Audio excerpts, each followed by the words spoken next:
Hello, Todd Clemens, Okeechobee Livestock Market, and here's your weekly market report. We were off last week for Thanksgiving. Hope everybody had a great Thanksgiving, as we did, with family, and it was good to see them come and almost as good to see them go, but it was great. We had a lot of fun and a lot of food, so I hope everybody had a great Thanksgiving.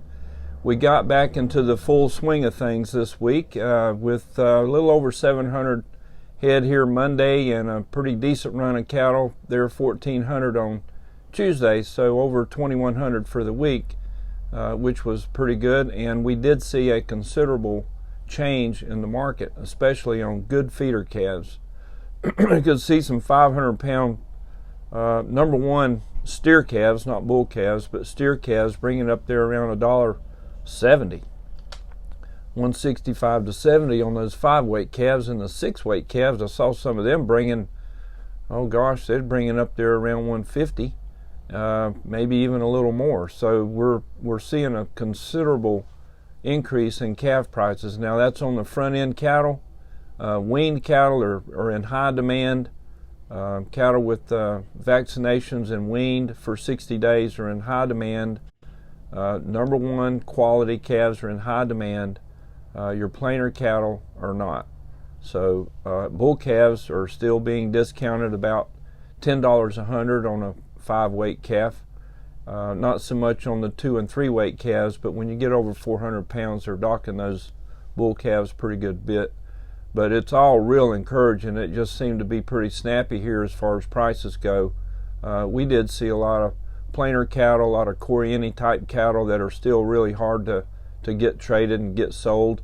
But we have buyers for everything, and that's why we're here. And if you got them and you need to sell them and cash them in for money, that's why you bring them to the livestock market. We can do that for you. But anyway, the market was good. Cattle supply is pretty tight out there in the feedlots.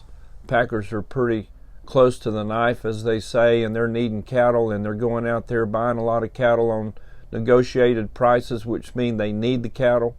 And the feedlots are back into have a little bit more say and a little bit more control about what they're selling cattle for. So all those things are good, and we've been talking about that over the last several weeks, how we thought supplies would tighten up in Q4 of this year and on into the first part of next year. There was a pretty big correction on the futures board this week over the last couple days. Fat cattle and feeder cattle were hit pretty hard, and they were kind of overbought there for a while, and so there's been a correction as far as the futures go, and that's out of our control. That's funds, that's New York, Chicago money, it's traders and investors, and it's not cattle people. But anyway, the market does give us some indication about what people are thinking, but it was certainly overbought and needed to correct a little bit. And December live cattle are trading there around 136 or 137, I believe, and cash cattle coming out of the feedlots being bought by the packers are right there in line with what the board is saying. And I did hear that there were some cattle traded for 140 last week, I believe it was. So anyway, the beef is in high demand. People are still out and about, moving and going, and restaurants are open. I don't know what this new COVID variant thing is going to do to us, and there's anything in the world can happen. It's a global market, so we just got to keep our eyes open for any factors that may play into hurting the demand side of beef. But people are eating it, and they're still going, and things are looking good.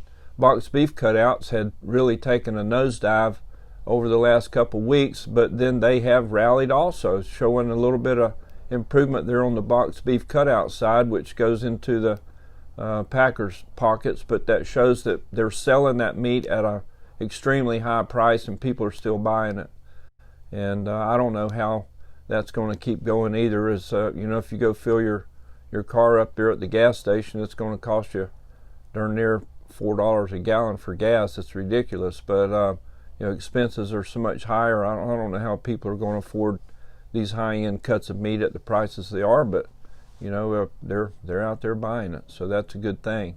So we've got 2 more weeks of sales and our last regular sales will be December 13th and 14th. That's going to wrap up 2021 for us, but we've got one more week next week, and then the week after that will be the last one. But prices, I believe, are going to hold up right on through the next couple of weeks. So if you got some calves you're holding on to and you don't want to carry them over till next year, now wouldn't be a bad time to sell them. Cows and bulls were pretty good. Didn't see a whole lot of improvement on cow prices, but they were pretty steady. Didn't have a huge run of cows. Bulls seemed to be a little bit higher. We had some real good bulls here, weighing from 18 to 2,000 pounds, and they were bringing up there in the low to mid 90s, which was really good. Maybe 95 or 6 was the top bull price. So slaughter prices are holding their own. I would think that we would see some improvement over cow prices, slaughter prices here in the next couple of weeks because of buy-up by the cow packers because of the holidays coming up. I think we might see a little bit of improvement there.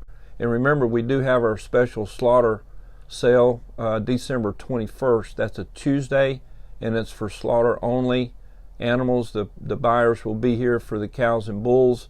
You know, the dairies around here, they have cows every week that they need to get rid of, the ones they're not milking, and so we need to kind of be open at least one time during the holidays to help the dairymen and the ranchers here that have cull cows, to give them a way to get rid of them, and they're before the end of the year. So that's December 21st, and that's a Tuesday, and regular sale time 12 noon.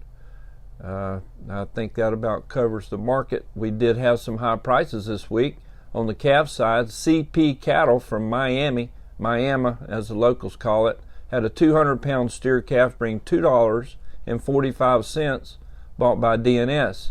And on the slaughter cow side, Bruce Vickers had the 3 highest slaughter cows.